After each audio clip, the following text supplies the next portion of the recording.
speed of work. Get more done. Unlock more time. More money. And more freedom. Join us as we explore the challenges and power of making work visible. Welcome to the Visible Workplace podcast with Dr. Tom Raleigh. Now, let's get into today's episode. Well, welcome to today's show of the Visible Workplace. My name is Dr. Tom Raleigh, and excited to be looking at a powerful way of leveraging everything that you do. This is an insight, or this is a place for you to work on that can have effects across many different aspects of your life.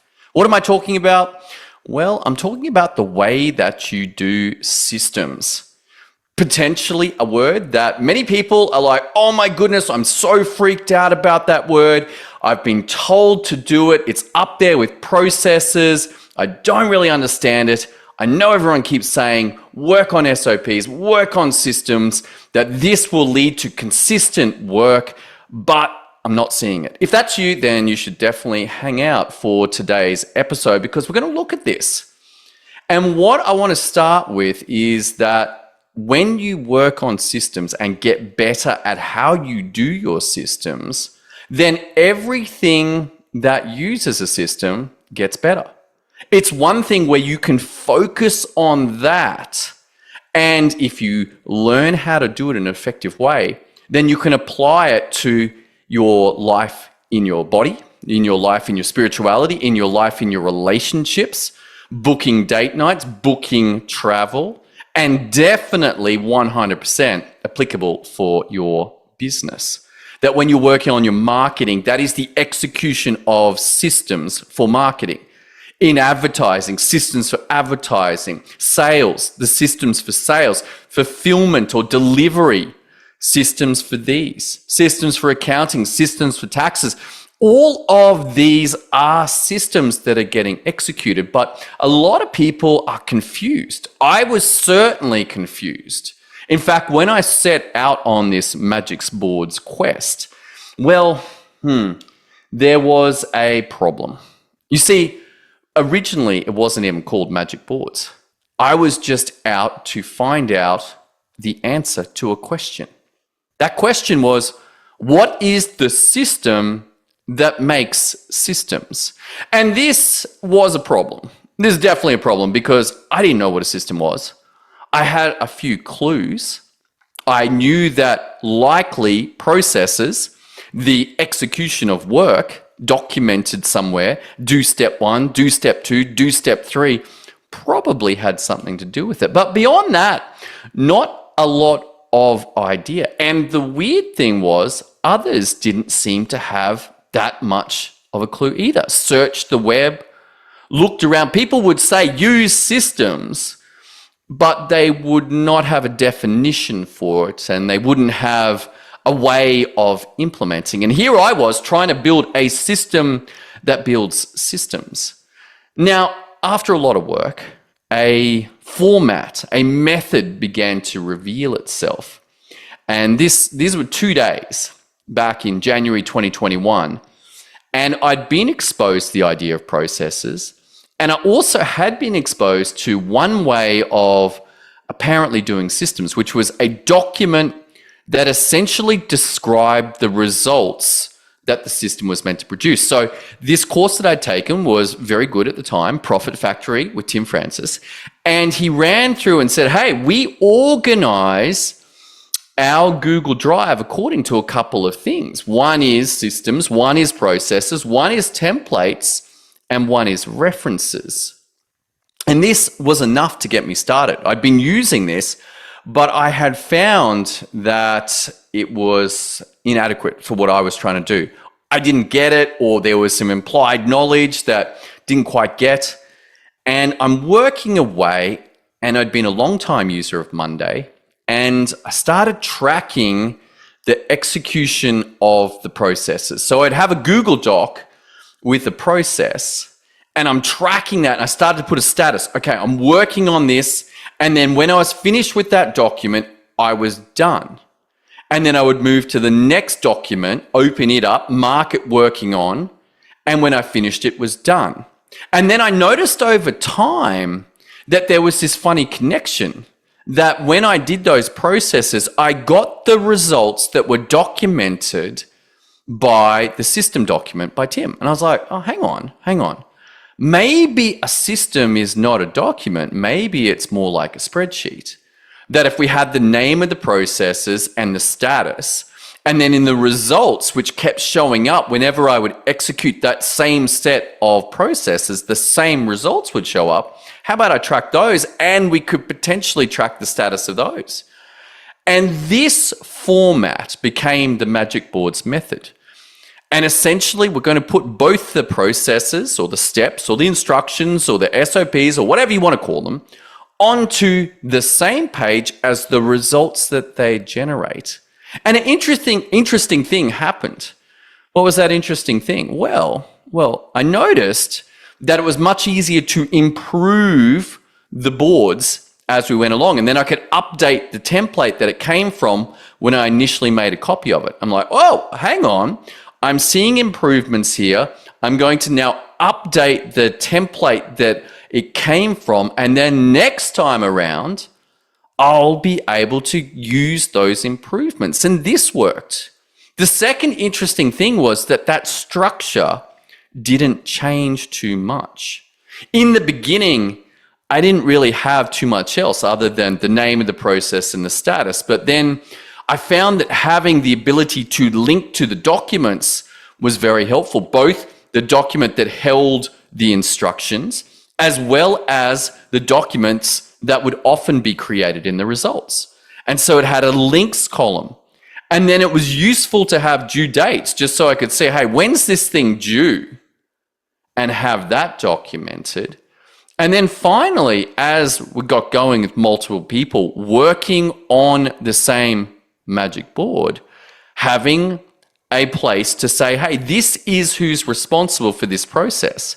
And some interesting stuff happened then. What would happen is that, hey, one set of processes could be executed by one team member, and then further work could be done on that exact same result by another team member. And we would move the result from the first to the second person as they began to work on it, even though the first person's work was complete.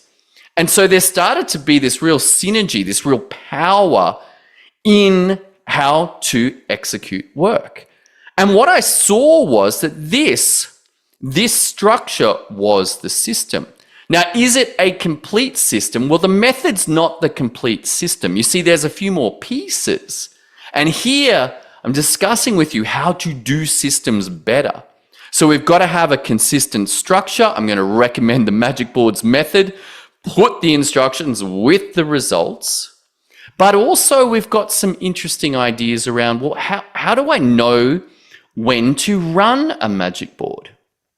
And that, I found there was only just two ways to run a magic board. One was on a schedule, every week, every 2 weeks, every 4 weeks, every quarter, every year. There would be some parts of work that would happen on a regular basis. And when that came around, I could have a repeating calendar entry that linked to the library that held the template, and it would just say, okay, copy this. And that on a Monday, if it was weekly, or every month if it was monthly, it would take me to that link, I'd hit run, and it would make a copy of that magic board. So that was the first part. When does the system get triggered? Or when part of the system is, hey, when does it get triggered? And then the second type was when something else happened. I was on a call today around integrating AI prompts as the SOP, as the instruction, saying, hey, we can track the prompt, and then the human being puts the prompt into your favorite AI LLM, and then we grab the results that the LLM produces, that the AI produces, and drop that into the magic board so we can find it again, and that other people on our team can use it again.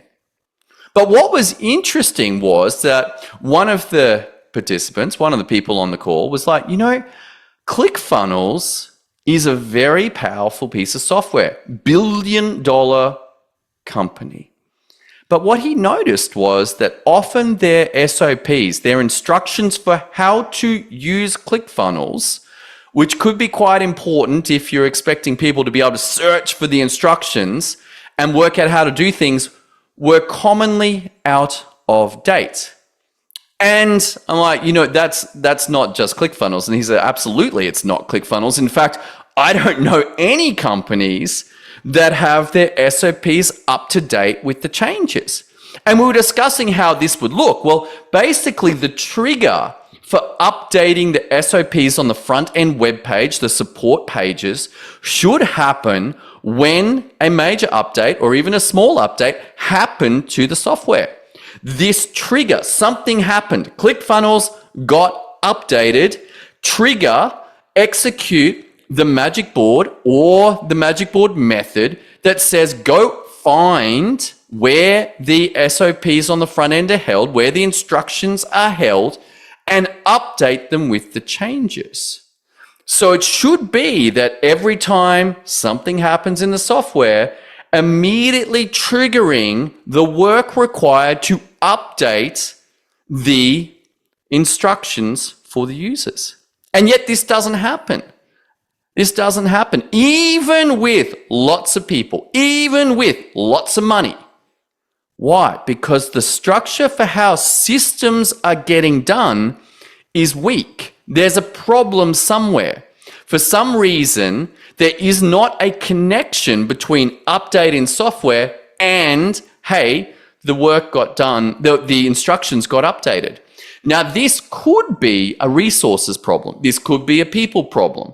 That, hey, we are moving fast, we're in MVP, we're not really that interested right now in having everything updated. But in bigger companies, billion-dollar companies, they have enough resources, surely.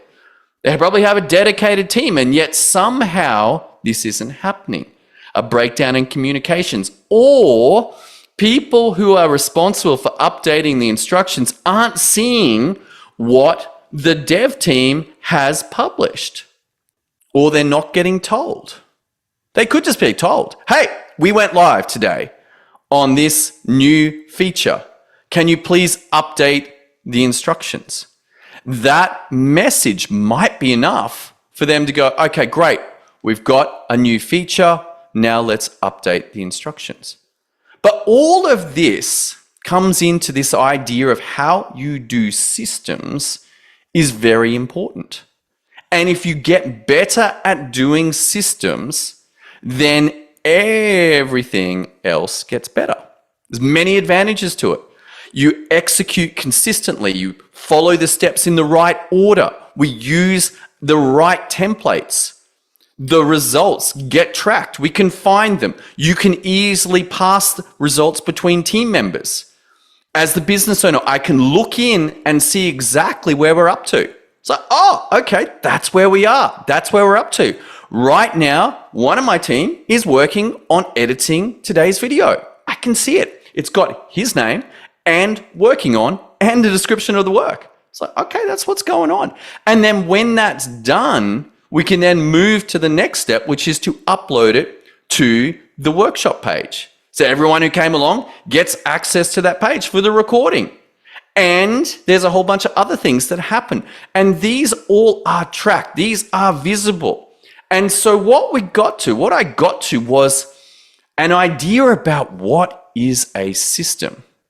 And essentially it was a repeatable set of tracked processes that create consistent results.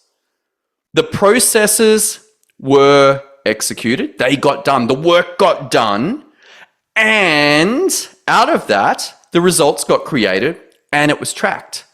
And then we've got some ideas around how do we trigger them and how do we update them for sure. But the essential definition of a system was that a tracked, repeatable set of processes that produce a consistent result or results.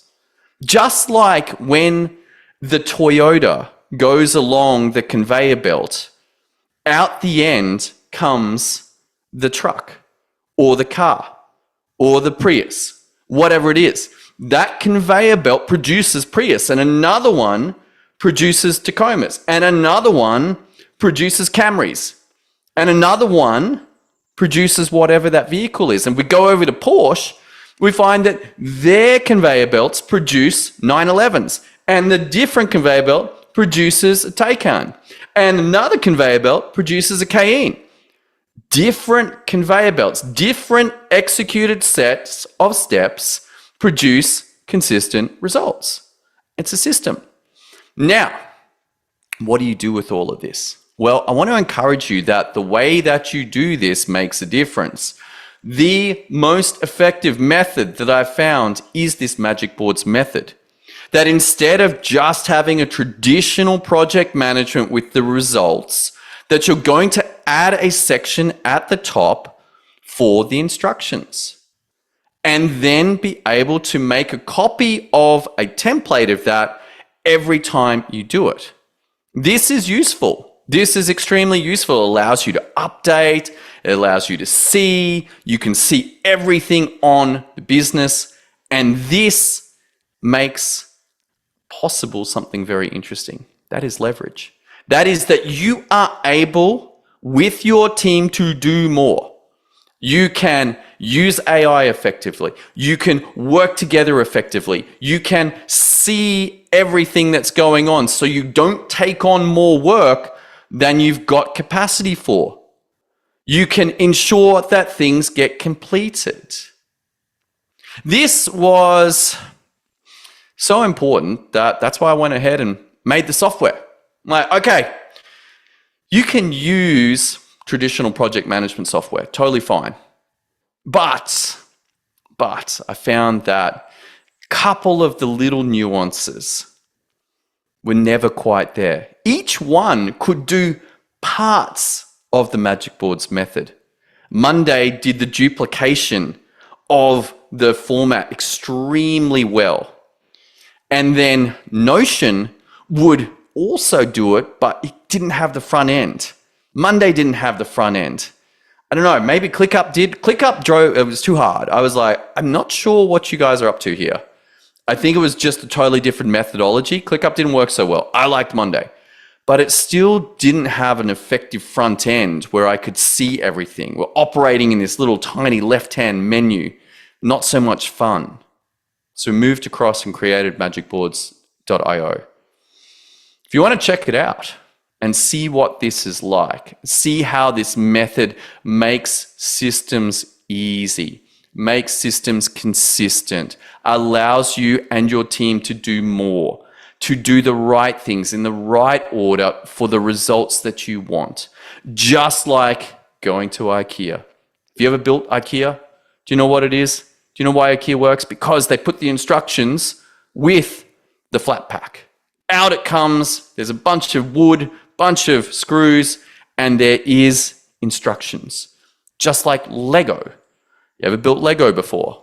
Guess what it comes with? A whole bunch of pieces and an instruction book. Follow this step. Step 1, step 2, step 3. At the end, you end up with the outcome, which is the Lego gets built. You can do it. I can do it. We can both have the same set. We can follow along the instructions and we will both end up with the same result. Follow the instructions, get the result. But as we've moved into the digital world, this has been pretty difficult. So easy to have places all over the shop for templates, for process documentation, for results, for software, and suddenly it's a giant mess. Having a consistent method that everyone on your team uses for all of the work, whether it's in marketing, whether it's in sales, whether it's in advertising, whether it's in recording a podcast, whether it's in producing a podcast, whether it's delivering your products, whether it's providing a customer experience, whether it's doing your taxes, whether it's looking at your optics, whether it's hiring your team, firing your team, managing your team. All of these things require steps. And a lot of people have already worked out steps that work. The problem has been, how do we get them into a method, into a format that I can rapidly deploy by having a consistent framework, a consistent design for how we do systems. This allows you and me and your teams to do everything better. If you want to go check out how to do this, head over to www.magicboards.io. That is www.magicboards.io. Come and check out the software. If you need help, then I can help you with that as well. Getting this deployed for your teams, integrating AI, finding out just what's possible for you. Thanks so much for joining in on today's episode. I hope you got a lot of value out of it. Remember, how you do systems is the one thing that if you get better at, everything in your world gets better. All right, thanks so much for joining in today. Look forward to seeing you on the next episode of the Visible Workplace as we continue this journey into the power of systems and processes and AI and getting work done so that you can have the life of your dreams. See you then. Thanks for tuning into the Visible Workplace podcast. Subscribe for more productivity tips and share with friends. We love your feedback, so please rate and review us on your favorite podcast platform. For more tips and tools, visit www.magicboards.io. Thanks again, and see you next episode. Disclaimer: the information and ideas discussed in this episode are general in nature and do not take into account your specific circumstances. You should seek specialist advice for any medical, financial, emotional, mental, or other difficulties that you are facing with appropriate specialists and professionals so that they can apply your specific circumstances and give you the required advice.